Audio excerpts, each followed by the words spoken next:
Hallelujah. We praise you. We magnify you in the mighty name of Jesus. Amen. So, ang ating pong verse for today can be found sa Romans chapter 5, verses 3 to 5. Let us read this one from New International Version po yung aking ginamit. Not only so, but we also glory in our sufferings. Because we know that suffering produces perseverance, perseverance, character, and character hope. And hope does not put us to shame, because God's love has been poured out into our hearts through the Holy Spirit who was given to us. Amen. God, hallelujah. Thank you, Jesus, for your word. So, sabi nga rin sa James, no, consider it pure joy kapag may pinagdadaanan kang trial. Sa James 10, hindi ko po siya sinama dito, pero para siyang parallel verse, parang pag-push sa ating mananampalataya na normal ang trials, but we have to consider it pure joy na sabi. Joy, parang opposite siya. Bakit ka pa mag-feel ng joy kung nandun ka sa kalagitnaan ng mga problema, di ba? So, sabi doon, glory to rejoice. Ayun po yung meaning nun. Glory to rejoice, to take joy in, or confidence. It doesn't mean na we enjoy the pain. Hindi po tayo mga na, sige pa, gusto ko pa ng pain. Hindi po tayo gano'n, no? We don't want pain. Sino ba gusto Pain. who amongst you like pain? Wala, di ba? We don't like pain, but we find purpose in it. We trust that God is doing something meaningful through it. Praise God. So yes, this is the question now. Sabi ko nga po kanina, everyone experience suffering. From pain, disappointment, loss. Maybe your family, you lost someone you love, sickness, trials. Many people ask, why does God allow suffering? Amen. Sabi nga po ni Paul sa Romans 5, he teaches us that suffering is not meaningless. It's not walang kabuluhan, walang saysay. God can transform suffering into something powerful in our lives. Ito po, sa mga susunod na slides, maintindihan natin. So, number 1, suffering produces perseverance. Pag sinabi ko perseverance, ano yun? Sabi dito, perseverance, the ability to endure and not give up. Not give up. No? So, trials test our faith and force us to depend on God. So, endurance, perseverance. Suffering produces perseverance. Ibig sabihin, endurance. There is patience while we are on the trial. So, trial tests our faith and force us to depend on God. Trials reveal, refine, and strengthen our faith, often leading us to depend more deeply on God. Pag sinabi pang reveal, ano yun? Trials reveal yung character natin, yung attitude natin on how to respond on certain trials, no? On suffering.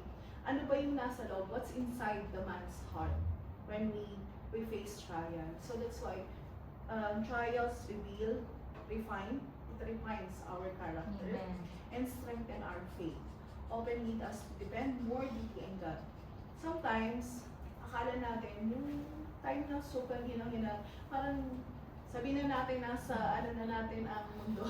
Nasa salo-salo na natin sa ating balikat ang mundo. But through this weakness becomes the place where we experience God's strength more. Amen. More visible siya, more clear na God is with us. He will not let us down. Or He will not leave us. Or He will not forsake us throughout this journey. No? We are not alone in this journey. Amen. So next po is difficult seasons teach us endurance. Difficult season teaches endurance. Sabi nga po doon sa King James Version niya, nung verse natin, tribulation worketh patience. Pag sinabi bang patience, what is this? Patience is ano ito, weeping without complaint. Ayun, lagi kong naiisip. Ito yung the best definition for me. Patience is like you are waiting for something without complaining. No. So, patience here can also be understood as endurance. Okay? The ability to keep going even when it's hard. Yung sobrang hirap ka na, but you are so patient. So, because you know that there is something good will happen. Amen. Amen. Endurance isn't learned in comfort. Never. It's formed in pressure. Katulad po, like the steel, no? How it is strong and not brittle. Steel becomes strong through intense heat and temperature. Yung pressure during processing, without that extreme condition, it remains weak and brittle. The same goes po, kaya the pressure forms its endurance. So, like diamond din, no? Like diamond, it's just simple carbon sa ilalim ng mundo. Parang wala naman siyang, what do you call that? Yung, wala siyang value. Kasi ganun lang siya, parang bato lang, simpleng bato. But then, it becomes, pero pag subject siya to a very high pressure and temperature deep inside the earth, without that pressure, it would just remain ordinary carbon. So nothing, meaningless.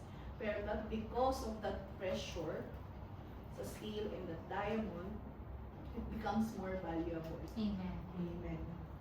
Katulad sa trabaho, kapag walang pressure sa paligid, yung nag-grow sa work life, ganun pa rin, parang stagnant, ay parang there's no career development. That's why some people, medyo extreme extent. Yung iba super pressure, yung iba naman wala masyadong pressure. There's no career development kapag hindi ganun ang pressure sa trabaho. Though we face a lot of pressures in the work, but then sometimes this pressure helps us to grow. Sa mga athlete, yung mga marathoners, no? Hindi naman yan sila agad, they are not like athlete immediately, no? They face a lot of trials during the trainings. Minsan they have the spasms, muscle pain, body pain, sometimes yung mga fracture and all. Hindi, they did not start with strong body. They have to face those process. Even in our relationship, no? Sometimes it's not a bed of roses in our relationship, no? There will be a thorn. Yeah. You are lying in a bed of roses, pero puro thorns din, no? So, these things, our relationship sometimes with our maybe family or friends, sometimes it's not good. Let us say that, no? Hindi siya maganda. So, sometimes itong trials na pinagdadaanan, we face sometimes, it helps to our relationship with other people become stronger, no? And then, of course, our spiritual relationship with the Lord. Sometimes, it's tested by faith. Our faith is tested through trials. That's why it becomes stronger. Amen. Hallelujah. Praise God. Endurance isn't just surviving. Hindi po siya only surviving. It's about becoming mature, cold, and grounded. So we become mature while facing all those trials and difficulties. Next po, it's faith grows stronger when it is tested. Hallelujah. Grabe, no? Lord, ito pala yun. Ito pala yun. Kailangan po namin pagdaanan. We have to face these trials for us to, to become stronger. Our faith will not just stay there. Amen. It should grow. Faith grows stronger when it is tested. Faith grows stronger when tested because, number one, it moves from theory to reality. Like for example po, a simple illustration. For example, about sa bridge, no? Someone told you that this bridge is strong. So you have theory in your mind. You have the idea that the bridge is strong. So then, you may believe it in your mind, but your faith is still just theory, no? Theory pa rin, because it's still in in your head, idea pala. But then, the moment you step on that bridge, that is when your faith becomes real. Amen. Kung nandun ka na sa, when you are in that situation, and then, you know, that you're from theory to reality na, no? If the bridge holds you, your confidence grows stronger. If you never step on it, your belief remains only an idea. So, we have to be very, dun sa ating faith, no? Kapag, let's say, for example, kapatiran mo nagsabi na, ano mo, God is good. Alam mo, God is good. No? Yeah. Kasi nasabi ng kapatiran mo. Pero once hindi mo pa siya na-experience, that faith na God is good, will not be there. No? So, kailangan talagang mapagdaanan. Amen. It forces trust beyond feelings or circumstances. Hindi lang yung feeling na, oh, God is good. Yes, because you're in a good situation right Amen. now. Pero paano kung you're in a bad circumstances, situation right now? Masasabi mo bang God is good? Hallelujah. Ha? Amen. Amen. So, really, God is really good sa Amen. sitwasyon natin right Amen. now. Amen. Because He's still, in control in whatever happens in our lives. It deepens our reliance on God rather than ourselves. Much more nagtatiwala tayo sa Panginoon kaysa sa atin. Kasi ano ba naman tayo, no? We are just a creation by our Creator. Creation. Ibang level. Ibang level yun. Dapat ang trust natin is with Him, not in ourselves. So, untested faith, ito po yung ano natin. Untested faith can remain shallow. But tested faith becomes rooted and resilient. Naalala ko yung kung naalala niyo po yung what is this? The parable of the sower, di ba? Some nasa thorny, and then the others are in the good soil, rooted. It cannot be shaken because it is rooted with our Lord. Amen? Amen. Yes. Next po, number 2. This is our next point. Perseverance produces character. Nabanggit ko na siya a while ago. So, when we continue trusting God through trials, our character changes. Have you noticed? Before, na hindi ka pasyensyosa, you became patient. Okay? Character is formed. Hindi po siya instant. It's not an instant. It's not an overnight thing that yesterday you're not patient, tomorrow you're patient already. It's not like that. Character is not built overnight or in easy season. Usually it is built sa medyo hard season, no? Challenging season. It is shaped slowly, consistently, and often painfully through life's challenges. Minsan, ouch Lord, ang dami ko nang pinagdaan. Why? May question tayo, why I have to face this? Pero you're not questioning that how God is really good to your life, no? Just like gold is refined by fire. Amen. Our inner life is refined through testing. Amen. We become more patient, as I said a while ago. Trials teach us to wait, not just passively, like, wait lang, well, but with trust. Waiting with trust. This is the waiting with us who believes in God, no? Instead of demanding immediately, yung sabi ko kanina, patience, waiting without complaining. Instead of demanding immediate answers, we learn to rely on God's timing. It's your will, God. When it is still your will to make. Amen. So we become more patient. Trials teach us to wait. Okay, let's see. Yes. We develop humility and spiritual maturity. Okay? Difficult seasons remind us that we are not in control. We cannot control whatever circumstances in our lives.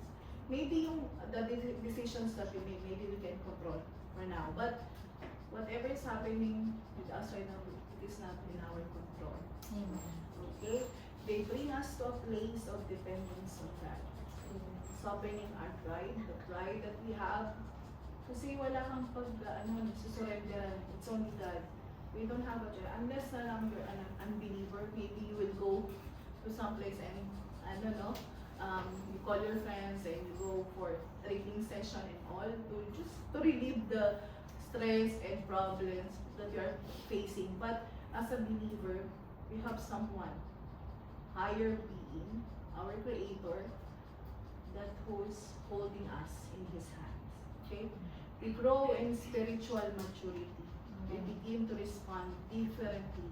How we respond to trials, how we respond to mockery, let's say even persecution, and how we respond to persecution. Kaya sabi ko nga, nung last OHD namin, it's about persecution. It's under Victorious Life of an OHD, yung book natin na ginagamit. It's book 4. It's about victorious life, but persecution. How come it becomes victorious? Pini-persecute ka na. How come you're facing trials and then is this victorious life? The thing is, when you say victorious life and then you're under trials, meaning you are blessed. Amen. Because God is with you throughout that trials and suffering. You know that God is always holding your future. No? Amen. So, hallelujah. We begin to respond differently.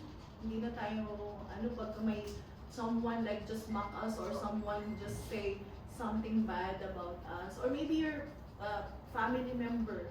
Kasi sometimes your relationship with them is not okay. We become less reactive. Right? Our character changes. Hindi na tayo like nagre-retaliate. Oo, patola. Let's say like, someone told you like, you're like this. And then, no, you didn't, di ba? Before we are like that. We're not, when we, not yet, yes, believer of God, of Christ, we're so reactive of whatever is happening. Maybe, baka nga sa comments lang ng mga Facebook, no? When you see something, so you, retaliate with the things. So, we are more prayerful. Did you notice? When we are under trial, we are more prayerful and more discerning of what is happening around us. Our decisions become guided by faith. It is not like only by emotions. We are guided by the truth that God's promises is real. Not only by whatever emotions that we have right now, like I'm sad, so I will just stay in this corner because I'm sad. No, you go because God is with us. Amen. Amen. So, our faith becomes genuine and defined. So, our faith becomes stronger and more genuine. Hindi lang siya, fake lang. Our faith becomes real. Ika nga. Anyone can say they trust God when life is easy. As I said a while ago, no? You can say, Lord, I trust you. Because you're in a good situation. But as I said, paano kung hindi magandang sitwasyon mo right now? No? But when faith is tested and it still stands, it becomes real, deep, and unshakable. Amen. You are deeply Hallelujah. rooted. Next, God uses problems to shape who we become. Amen. God is not only interested in solving our problems. No? He is shaping who we become. We can transform God's greater purpose. Is focused on not only fixing our situation, like or removing the trial from our life, or giving immediate relief para mabawasan ang ating mga problem. No, He is more concerned with who we are become through the process. Amen. He is shaping our attitudes, our responses, our faith. He's redefining it and our identity into something that reflects Him more clearly sa buhay natin. We magnify what is God, who is God, no? And then other people is, they can say, oh, you're so, kahit na you're under trial and pressure, oh, bakit, you're still happy, why because it's very evident that God is with you Amen. throughout the suffering. Hallelujah. So next po, konti lang itong points natin. Hindi masyadong mahaba. So character produces hope. Sino po may hope? Amen. Amen. Yes, amen. So after experiencing God's faithfulness through trials, our confidence in Him grows. No. So this hope is different from worldly hope. It's so different. I will explain to you later. Hope that comes from the Lord. Hope that comes from experience. This kind of hope is not based on wishful thinking. It is built on personal encounters with God. Katulad sinabi ko po kanina yung the bridge, no? If you don't have this personal experience with the Lord, it will become only its idea. There's no reality on that. So, when you're gone through trials, okay, when you're gone through trials and God sustain you, as it says in Psalm 55:22, King James Version, cast thy burden upon the Lord, and He shall sustain thee. He shall never suffer the righteous to be moved. Amen. Amen. Amen. He kept us from giving up. That's why He sustained us. So praise God for sustaining us throughout these trials. So next, God provided for us. Okay. So in Philippians 4:19, but my God shall supply all your need according to His riches and glory by Christ Jesus. Thank you, Jesus. He will supply our need. Sometimes He will send someone, He use a tool to help us, to give us resources, and sometimes opportunities. There will be opportunities knocking. Sometimes, for example, we lost a job. Lord, I don't have a job, what I will do? So just put your trust in Him. Maybe sometimes it will take time, but then just always remember God is faithful to His promises. He will not let you down.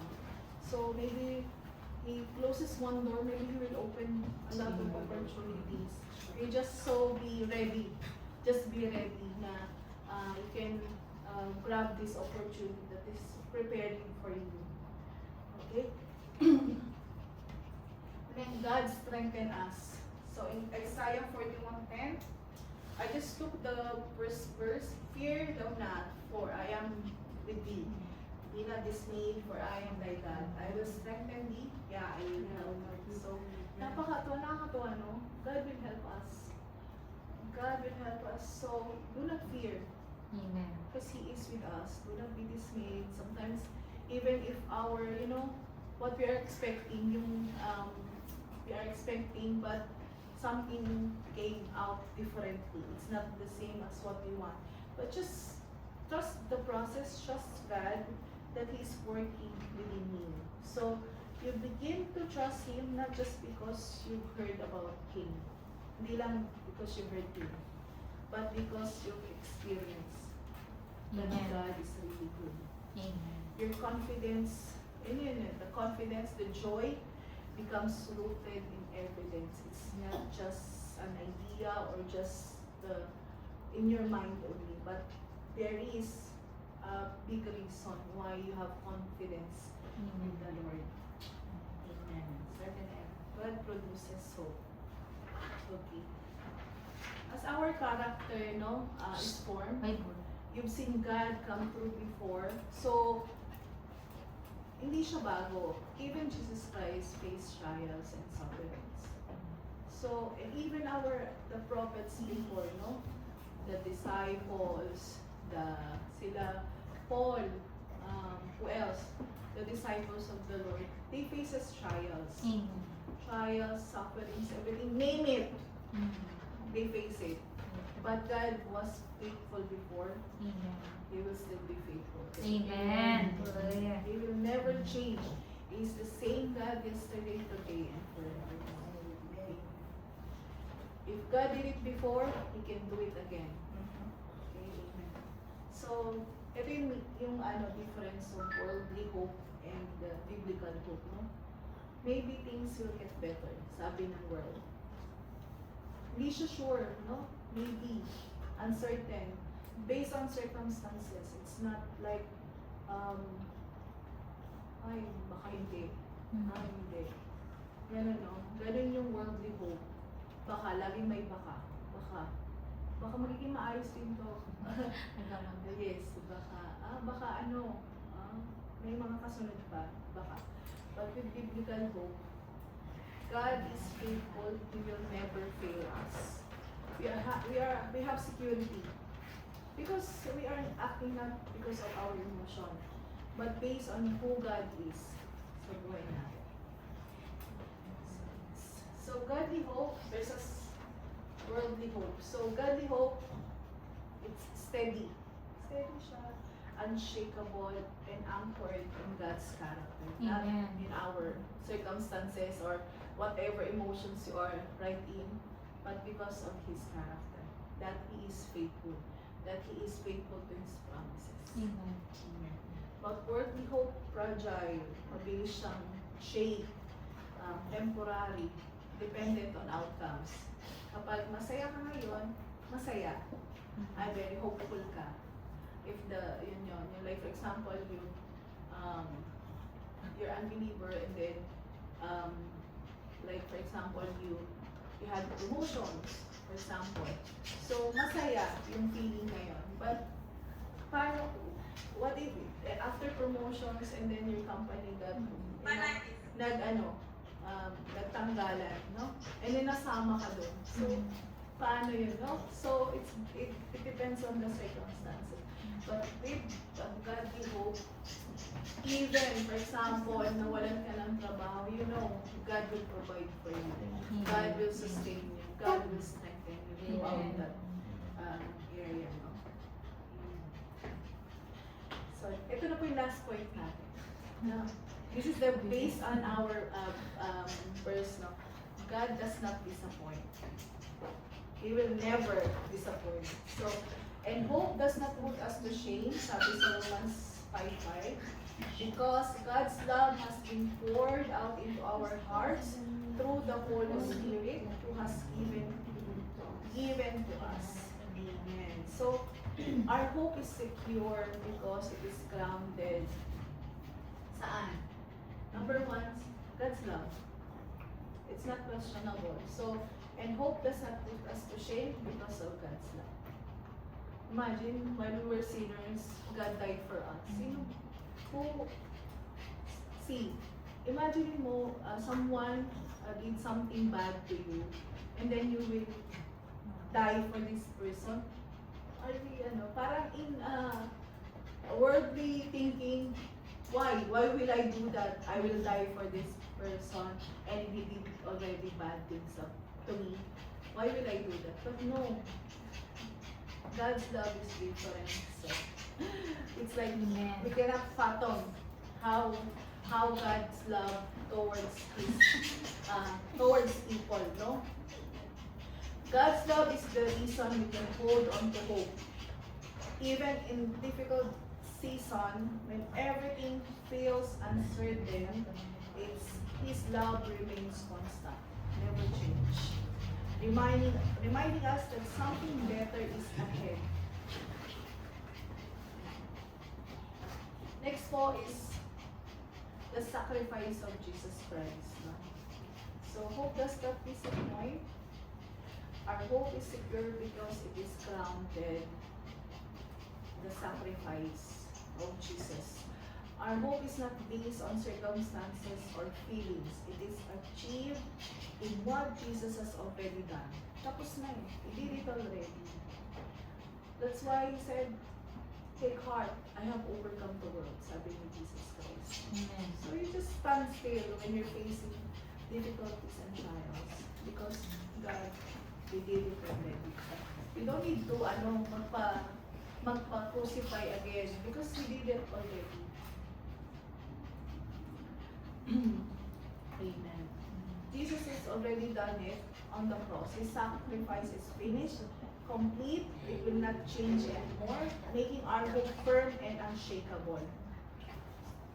So praise be to God and Father of our Lord Jesus Christ. In His great mercy, He has given us a new birth into a living hope through the resurrection of Jesus Christ from the dead and into an inheritance that can never perish, spoil, or fade in heaven for you.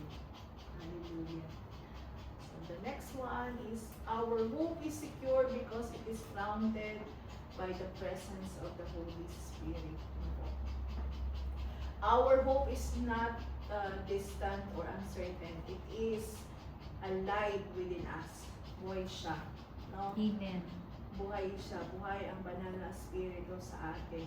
Hallelujah. His presence reminds us that God is with us, guiding us, strengthening us, and assuring us His promises every day.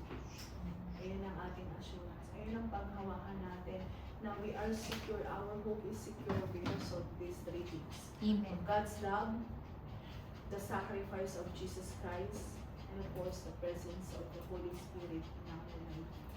Hallelujah.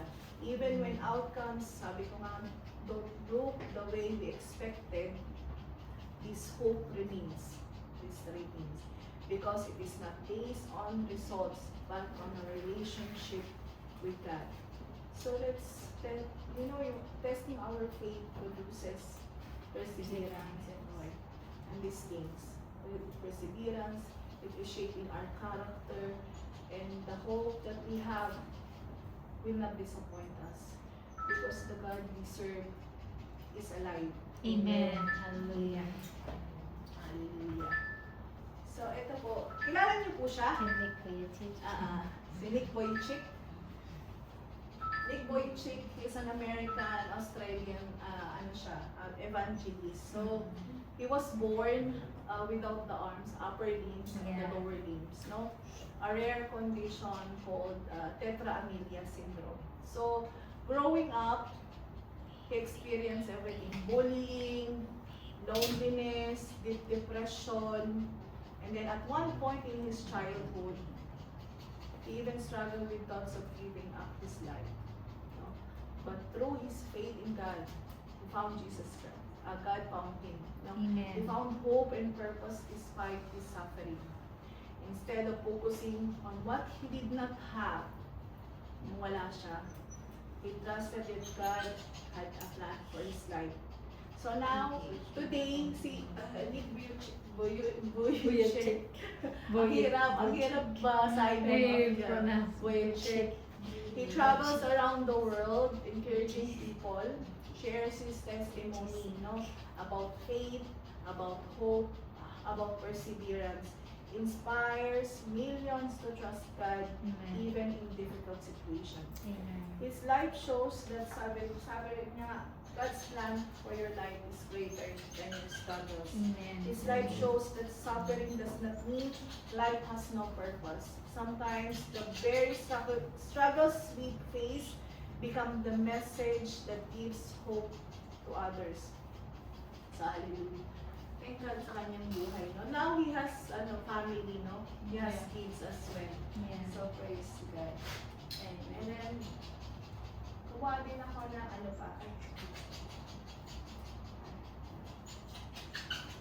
I took one more character. It's a character in the Bible. Sino po? Anyone knows? Si ano po siya? Job. Job, yes. So, he experienced, extreme, no? Both high and low.